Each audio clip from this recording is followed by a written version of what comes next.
दोस्तों, आज हम नए यूनिक टॉपिक के साथ आए हैं और ये टॉपिक है कर व्यवस्था।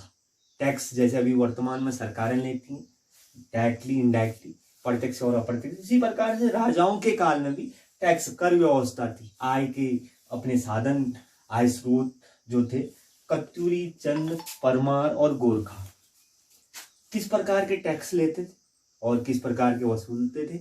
कौन कौन से कॉमन टैक्स, हम लास्ट में चलेंगे, गोरखाओं का, चंद, परमार, कत्यूरी के कॉमन टैक्स कौन से होते थे लास्ट में उस वीडियो के साथ भी हम चलेंगे। तो बात करते हैं हम कत्यूरी से। यूनिक टॉपिक है कत्यूरी। जो राजा का काल होता था, राजाओं का काल होता था, किस प्रकार के टैक्स ये लोग वसूलते थे, जो महत्वपूर्ण है पेपरों में। तो बात करते हैं कत्यूरी। कत्यूरी काल में भोगपति, गोलमिक या सौल्किक नामक अधिकारी योग या शुल्क के रूप में टैक्स वसूलते थे। योग या शुल्क वसूलते थे वो अधिकारी होते थे भोगपति, गोलमिक, सौल्किक, एक प्रकार का बेगार भाग हम कह सकते थे इस प्रकार के टैक्स।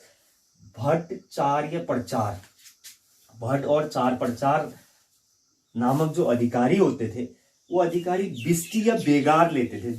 आम प्रजा से, जनता से जो लेते थे भट्ट और चार प्रचार नामक अधिकारी बिस्टी या बेगार लेते थे। आम प्रजा से, जनता से जो है एक प्रकार का बेगार भाग हम कहें वो लेते थे।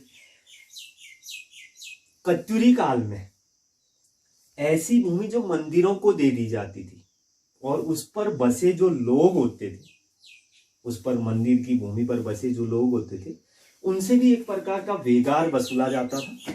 और जो ये बेगार वसूला जाता था यह राजाओं को ने देकर मंदिर को दे दिया जाता था। जो बेगार वसूला जाता था वो राजाओं को न देकर मंदिर को दे दिया जाता था। कत्यूरियों के टैक्स इस प्रकार के जो वसूलते थे कत्यूरी। दोस्तों, अब बात करते हैं चंद शासकों की। चंद शासक कौन कौन से टैक्स वसूलते थे, किस प्रकार के टैक्स वसूलते थे, कौन कौन सी व्यवस्था उनकी थी। पहली बात करते हैं जूलिया, जऊलिया, या इसे सांगा नामक टैक्स के नाम से भी जाना जाता था। यह जो है नदियों पर बने पुल, नदियों पर बने पुल इत्यादि से इस ये प्रकार का टैक्स लिया जाता था। सिरती, सिरतान, यह एक प्रकार का नगद कर होता था। सिरती या जो सिरतान होता था यह एक प्रकार का नगद कर होता था जो भोटिया व्यापारियों से वसूला जाता था। सिरती या सिरतान जो है एक प्रकार का नगद कर होता था जो भोटिया व्यापारियों से वसूला जाता था। अगली बात करते हैं महंग कर। यह जो टैक्स होता था यह टैक्स अनाज के रूप में लिया जाता था। यानी राजा अनाज के रूप में, जैसे कई कालों से इस प्रकार के टैक्स लिए जाते थे, अनाज के रूप में लिया जाता था। अगली बात करते हैं अगला टैक्स राखिया, या इसे रछिया कर भी कहते हैं। रछिया कर, इसे रछिया कर भी कहते हैं। यह जो टैक्स होता था यह रक्षाबंधन और जनेऊ संस्कार के समय, जब रक्षाबंधन का त्योहार होता है या जनेऊ संस्कार होता है उस समय लिया जाने वाला जो टैक्स होता था वो राखिया या रछिया कर कहते थे। अगली बात करते हैं कूत कर।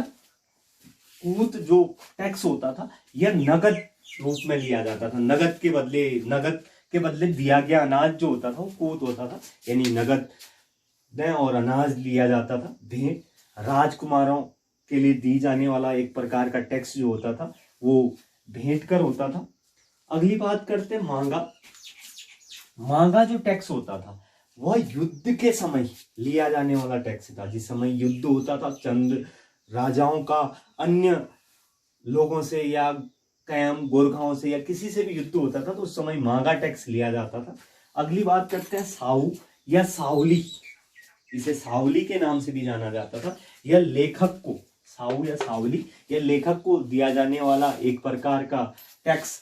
रंगतली, अगले टैक्स थोड़ा सा इंपोर्टेंट टैक्स भी है ये रंगतली। यह लेखक को देकर था, जो लेखक को देना पड़ता था राजाओं के काल में, लेखक देकर था। इसका उल्लेख हमारे पिथौरागढ़ के मूनाकोट ताम्रपात्र अभिलेख से इसका उल्लेख मिलता है, जो रंगतली टैक्स की। बात करते हैं खैनी। यह एक प्रकार का कुली बेगार टैक्स होता था। खैनी जो होता था एक प्रकार का कुली बेगार टैक्स होता था।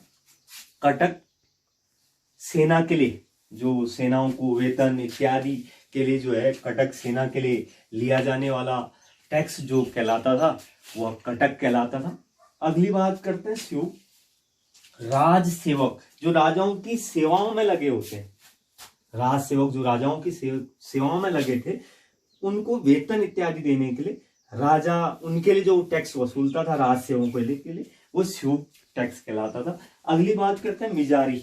मिजारी कामगारों के लिए, जो कामगार होते थे कामगारों के लिए दिया जाने वाला टैक्स मिजारी। बाद में गोरखाओं ने भी इस टैक्स को लगाया था। मैं कॉमन टैक्स बाद में अलग से चलेंगे। अगली बात करते हैं डाला टैक्स।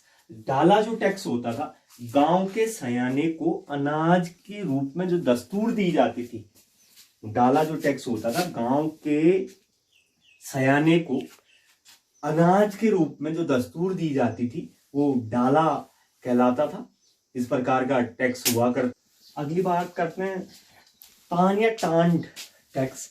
यह ऊनी या बुनकर जो ऊनी कपड़े बनाते हैं और बुनकरों से लिया जाने वाला जो एक प्रकार का टैक्स होता था वो तान या टांड टैक्स कहलाता था। ऊनी और बुनकरों से, जो ऊनी कपड़ों का काम करते हैं और बुनकरों से ये टैक्स लिया जाता था। अगली बात करते हैं जगरिया। जगरिया अभी भी एक शब्द होता है, जागर इत्यादि लगाने वाला जो कहलाता है, जगरिया नाम से भी जाना जाता है। तो जगरिया जो टैक्स होता था, जागर लगाने वाले पुजारियों या ब्राह्मणों से ये टैक्स लिया जाता था। जगरिया मैंने कहा जो जागर लगाने वाले पुजारी या पंडित होते थे, ब्राह्मण होते थे, उनसे ये टैक्स लिया जाता था।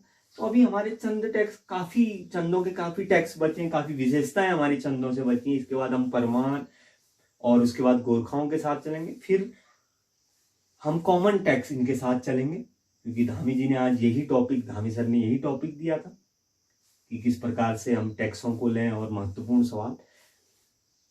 इसके अगले वीडियो में हम चंदों के टैक्स कंप्लीट करके परमार के टैक्स हम